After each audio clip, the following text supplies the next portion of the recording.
Israel air force की तरफ से अभी एक सोशल मीडिया एक्स पर पोस्ट लिखा गया है। उन्होंने बताया कि जून के अंदर जब कहा जा रहा था, एस्टिमेशन ये था कि इनकी अंडरग्राउंड फैसिलिटीज में 3000 मिसाइल हैं, 1500 बैलिस्टिक मिसाइल इन्होंने खत्म कर दी थी ऑपरेशन विद द लॉयन के साथ। ऑपरेशन जो लायन रोर है उसके साथ वो ये कह रहे हैं कि अब क्योंकि उन्होंने देखा, उनके पास इंटेलिजेंट इनपुट है कि अंडरग्राउंड फैसिलिटीज में एक्सेलरेशन हुआ है मिसाइल प्रोडक्शन का बहुत ज्यादा, तो अब अगला टारगेट यही तमाम वो है इनको छोड़ना। और मैंने जैसा आपको अभी थोड़ी देर पहले बताया था, तस्वीरें भी आ गई हैं। बहरीन में क्राउन प्लाजा होटल पर अटैक हुआ है। यूएस एम्बेसी ने कह दिया है कि आप वहां से अपने तमाम, अगर अमेरिकी वहां पर मौजूद हैं तो वहां से आप बाहर निकलिए। यहां पर आपको जानकारी दे दें कि जैसा हमने आपको पहले बताया था कि बहरीन में होटल के ऊपर भी अटैक हुआ है।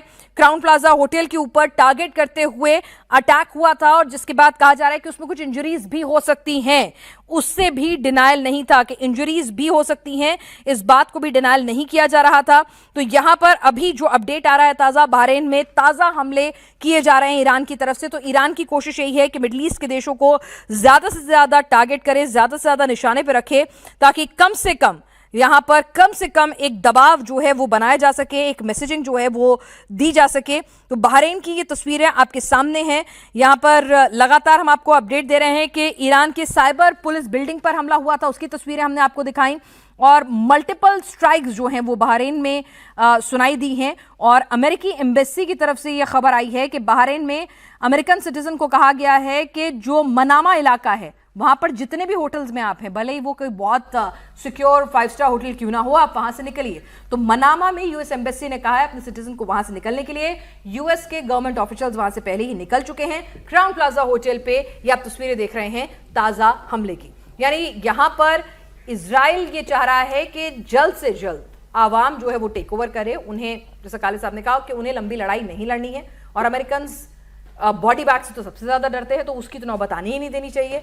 तो ऐसे में अब वहां पर वो इन तमाम इंस्टॉलेशंस को टारगेट कर रहे हैं जो आवाम को किसी भी तरह से एक फेक नैरेटिव बिल्डअप कर सके, उन्हें दबा सके। पिनाज, एक चीज मैं आपको बताता हूं, आपने तस्वीरें दिखाई, तस्वीरें झूठ नहीं बोलती, वो सच बोलती हैं। और आपने एक तस्वीर देखी जिसमें नेतन्याहू अपनी पूरी लीडरशिप के साथ, चाहे वो मिलिट्री हो, चाहे वो पॉलिटिकल लीडरशिप हो, चाहे इंटेलिजेंस लीडरशिप हो, वो बैठ के तस्वीर बना रहे हैं और वो पूरा ग्लोब देख रहा है। और यहाँ पर खमैनी साहब कहाँ है, कैसे तस्वीर बना रहे हैं, कोई बिल्कुल साइलेंस था और फिर भी उन्होंने उस कंपाउंड को तहस नहस किया। मेरे रीडिंग के हिसाब से इस लड़ाई का ऑपरेशन एपिक फ्यूरी हो, चाहे ऑपरेशन लायन रोर, पहले उन्होंने नाम दिया था operational shield of the Judah, उसके बाद नाम शायद चेंज किया है। तो ये दोनों जो एक्सरसाइज थी या जो लड़ाई थी, ये आगाज ही शुरू हुआ ये जो कंपाउंड है खमैनी साहब का, इस पे हमला करके, क्योंकि उनको कंफर्म्ड इंटेलिजेंस इनपुट्स आ गए थे। उनके बूट्स ऑन ग्राउंड चाहे ना हो, लेकिन उनकी आईज और ईयर्स ऑन ग्राउंड हैं और बहुत समय से एम्बेडेड हैं वो तेहरान में भी और पूरे ईरान में भी, पूरे वर्ल्ड में मैं कहूँगा मोसाद, CIA या MI16 के। तो ये जो लड़ाई शुरू हुई है ये इस फर्स्ट स्ट्राइक से, क्योंकि फर्स्ट सैल्वो इफेक्ट जो होता है वो सरप्राइज और डिसेप्शन का भरपूर फायदा उठाता है। तो ये जो कैजुअलिटीज हुई हैं उनको अनाउंस करने में जरूर 12 से 14 घंटे लग गए, क्योंकि वो कंफर्मेशन चाहते थे जब तक वो बॉडी रिट्रीव ना हो और उनके पास वो ना पहुंच जाए नेतन्याहू साहब के पास या ट्रंप के पास, वो इसको रिलीज नहीं करना चाहते थे। बट लड़ाई का आगाज हुआ होगा इस कंपाउंड में और प्रेसिडेंशियल पैलेस में टारगेट करने के साथ। जहां तक आपने मिसाइल्स की बात की है, मिसाइल प्रोडक्शन हर कुछ 3000 से 5000 इनके पास था। 3000 से 5000 मिसाइल्स, 3000 करीब ड्रोन्स, 3000 माइंस जो वो स्ट्रेट ऑफ हॉर्मुज में डाल सकते हैं, 3000 फास्ट अटैक मिसाइल बोट्स या उनके पास वो थे। तो सब कुछ ये 3000 ड्रोन्स की मैंने बात कर ही ली।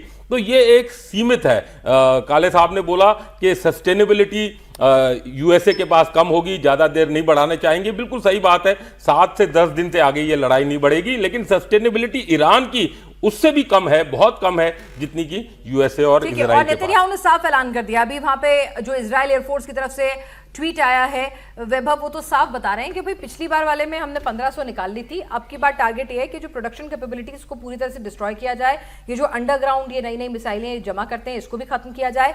तो यानी इजराइल ने अब कह दिया कि छोटी छोटी लड़ाई बहुत हो गई, अब जब खामनेई खत्म हो ही गए हैं तो अब की बार पूरा ही हिसाब किताब क्लियर करना है, यानी रेजिम चेंज से कम कुछ भी मंजूर नहीं है, चाहे कितना ही मास डिस्ट्रक्शन हो जाए। देखिए, जहाँ तक खमनेई की बात है, आपके प्रोग्राम पे मेरे ख्याल से कुछ 1 महीने पहले हमारा डिस्कशन हुआ था, तो उसमें मैंने कहा था कि जून के महीने में जब अटैक्स हुए थे ईरान के ऊपर, तभी नेतन्याहू की इच्छा थी कि खमनेई को एलिमिनेट किया जाए। और उस समय डोनाल्ड ट्रंप ने इसके ऊपर जो है मना किया था, और डोनाल्ड ट्रंप ने जो इसको सैंक्शन किया था कि नहीं भाई, आप इसके ऊपर अटैक नहीं कर सकते। और डोनाल्ड ट्रंप को CIA ने ये चीज़ कही थी कि भाई अगर खमनेई को अगर हम हटा देते हैं तो एक जो हमारा, क्योंकि हम ये काम इराक में करके देख चुके हैं कि हमारा परसेप्शन ये था कि एक स्ट्रांग मैन बैठा हुआ है ऊपर, अगर हमने इस लीडरशिप को हटा दिया तो बाकी जो है सिस्टम अपने आप कोलैप्स कर जाएगा। लेकिन नतीजा क्या निकला? नतीजा ये हुआ कि उसकी जगह पे आइसिस बन के खड़ी हो गई और ईरान एक ऐसी सिविल वॉर में चला गया जिसमें वो आज तक फंसा हुआ है। और सेम चीज़ हमने लिबिया में भी करके देखी है कि गद्दाफी को अगर एलिमिनेट किया है तो लिबिया में आज तक सिविल वॉर चल रही है और दुनिया की एक इलीगल आर्म्स का सबसे बड़ा हब बना हुआ है लिबिया। दुनिया की जितनी भी आतंकवादी संगठन है उनको अगर इलीगल आर्म्स खरीदने होते हैं तो वो लिबिया में जाके खरीद सकते हैं। तो वो चाहते थे कि इस तरह का कोई सिचुएशन ईरान में क्रिएट ना हो, और CIA इस चीज़ को उसने रजिस्ट किया और डोनाल्ड ट्रंप ने उसको मना कर दिया था। लेकिन इस बार एक पूरा 6-7 महीने का टाइम लिया गया और एक तैयारी की गई है। मैं समझता हूं कि अगर उस समय मना किया गया था और 7 महीने बाद उसको अगर एग्जीक्यूट कर दिया गया है तो उसका मतलब है ये 7-8 महीने जो लिए गए हैं, इसमें तैयारी की गई है कि किस तरह की रेजीम लानी है, किसको इंस्टॉल करना है, कैसे इंस्टॉल करना है, और जो बाल्कनाइजेशन का जो प्रोजेक्ट है इसको किस तरीके से कैरी फॉरवर्ड करना है, आगे लेके जाना है। और देखिए, एक पेरिफेरी डॉक्ट्रिन होती है मिलिट्री में, जिसमें कि ये होता है कि आपको जिस स्टेट में या जिस नेशन में आपको बेसिकली प्रॉब्लम्स क्रिएट करनी होती हैं, उसकी पेरिफेरी यानी उसके आस पड़ोस सबसे पहले आप प्रॉब्लम्स क्रिएट करते हैं। कुछ ऐसे एरियाज, नो गो जोन्स बनाते हैं जिसको कि आपको सपोर्ट करने वाले आपकी जो एसेट्स होती हैं या जो रोग एलिमेंट्स होते हैं या जो terrorist organisation for that matter जो होती हैं वो कंट्रोल करती हैं, और वो ऑटोनोमस रीजन जो है वो वहां से बैठ करके उसको अपना बेस बना करके फिर आप उस कंट्री के खिलाफ अपने ऑपरेशंस करते हैं जहां आपको बेसिकली इस तरह की डिस्टर्बेंस क्रिएट करनी होती है। तो मैं ये समझ रहा हूं कि ये जिस तरीके का ये ऑपरेशन किया जा रहा है, जिस तरह की इसकी इंटेंसिटी को मेंटेन किया जा रहा है, ये इसी इंटेंसिटी के साथ चलेगा और ये रेजिम कोलैप्स करेगी। वो जो ग्रुप्स हैं, और देखिए मोसाद हो चाहे CIA हो, जो इस्लामिक रिवॉल्यूशन है उसके बाद से आज तक लगभग 35-40 साल उन्होंने इन्वेस्ट किए हैं वहाँ पे अपने एसेट्स बिल्ड करने के लिए, वहाँ पे अपने ग्राउंड एजेंट्स बिल्ड करने के लिए, और उनके पास ग्राउंड पे काफ़ी सारे एसेट्स हैं, वो उनको जो है मोबिलाइज करेंगे। और हमने अभी दिसंबर में देखा था कि दिसंबर में किस तरीके से अचानक से हज़ारों लोग सड़कों पे निकले, और माइक पॉम्पियो ने, जो कि फॉर्मर सेक्रेटरी हैं, सेक्रेटरी ऑफ स्टेट हैं रहे हैं अमेरिका के, वो जो है उन्होंने ट्वीट भी किया कि जो मोसाद मैं आपको यहाँ बीच में रोक रही हूँ।